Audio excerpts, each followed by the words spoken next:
ગોપાલ ઇટાલિયા પોતાની જાતને લેન્ડલોર્ડ સમજે છે। क्या बात कर रहे हैं? ગોપાલ ઇટાલિયાએ સ્પષ્ટ કીધું કે ભાઈ આ મારી જાત છે, હું મારી જાતને ભારત દેશનો વડાપ્રધાન પણ સમજું, અમેરિકાનો રાષ્ટ્રપતિ સમજું, મને કોણ કહેવા વાળું, હું ગમે એ સમજી શકું મારી જાતને।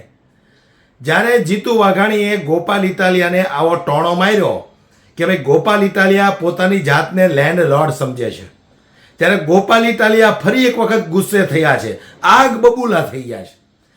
ગૃહમંત્રી 8 પાસની પણ જે ધુલાઈ કરી છે અને સાથે સાથે ઠોઠ કૃષિ મંત્રી જીતુ વાઘાણીની જે ધુલાઈ કરી છે, સૌથી પહેલાં દોસ્તો આપણે ગોપાલ ઇટાલિયા જે ગુસ્સે ભરાયા છે એ વિડીયોને સાંભળવો છે, પણ વિડીયો પૂરેપૂરો સાંભળજો, તમને પણ એક વખત આમ એમ થઈ જશે કે ખરેખર ગોપાલ ઇટાલિયા એટલે મરદનો દીકરો હો ભાઈ।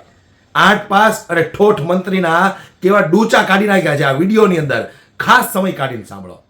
હું 1000 વખત વટથી મોઢા ઉપર મારી સંઘવીના નાખી ભાજપની સરકારમાં કે તમારા કારણે અમારે ભણવાના કાંડ ખુલ્લા પાડવાનું કામ ચાલુ કર્યું છે, અને હું કાંઈ એનાથી ફાટી પડતો નથી, મરી જાવ તો જ વાત પતી જાય એમ છે, બાકી જીવતા રહે તો એનાથી ફાટી પડવાનું નથી, સમજી લેજો।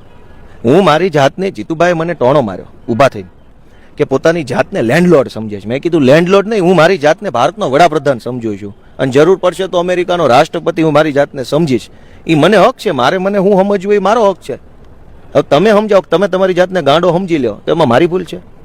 હું મારી જાતને આજે વડાપ્રધાન સમજુ છું દાખલા તરીકે, તમે તમારી જાતને ગાંડો સમજી લો તો એમાં હું શું કરું? તો જીતુભાઈ મને એમ કીધું કે આ ભાઈ પોતાની જાતને લેન્ડલોર્ડ સમજે, લેન્ડલોર્ડ નહીં, હું ભારતનો વડાપ્રધાન સમજુ છું મારી જાતને, એમાં શું વાંધો છે?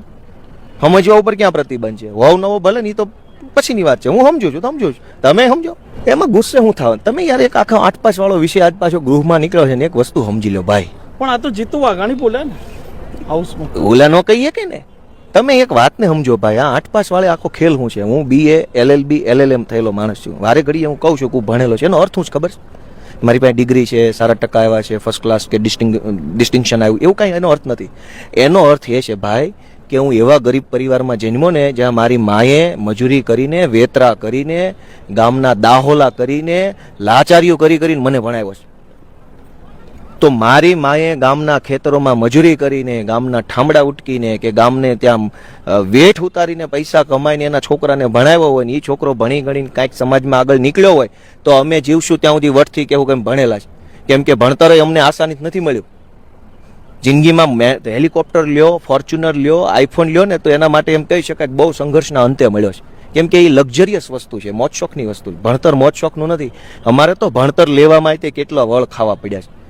અને હર્ષભાઈની હાલત શું છે? એ 3જી પેઢીના કરોડપતિ છે, 3 પેઢીથી રૂપિયાવાળા છે, કરોડપતિ, હજારપતિ નહીં, લાખોપતિ નહીં, કરોડપતિ, 3 પેઢીથી દાદાજી વખતના રૂપિયાવાળા છે, છતાંય ભણ્યા વગરના રહી ગયા।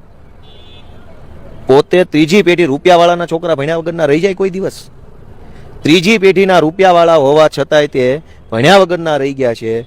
તો એ વાતનું મનોમંથન કરવાના બદલે આઝાદી પહેલાની સ્થિતિએ જે રૂપિયાવાળા હતા ને એના બાપ દાદાઓ ભણેલા હતા, હું ગામ રૂપિયાવાળા હતા, ભણતા હતા।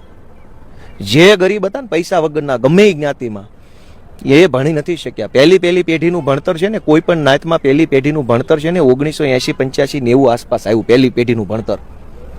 હું મારા ખાનદાનનો બીજી પેઢીનો ભણેલો માણ, પહેલી પેઢીમાં મારી માં છે, એને લખતા વાંચતા ખાલી આવડે છે, બહુ જાજુ કાંઈ ફાવતું નથી, હાથ જોડવા પડ્યા છે, અને એટલો સંઘર્ષ વેઠીને અમને માત્ર મળી છે ડિગ્રી।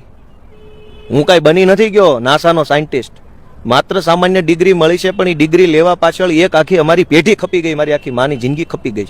તો હું 1000 વખત વટથી મોઢા ઉપર મારી સંઘવીના નાખી ભાજપની સરકારમાં કે તમારા કારણે અમારે ભણવા માટે સંઘર્ષ કરવો પડ્યો, અને છતાંય એમ ભણીને રહ્યા। અને તમે કરોડપતિ હતા, પૈસાવાળા રઈસ ખાનદાનના માણસો હતા, તોય ભણ્યા વગરના ઠોઠ રહી ગયા। ભાજપનો નેતા બોલે ને એટલી જ ખબર હોય, અંદરની વાત કોઈને ખબર ન હોય। મેં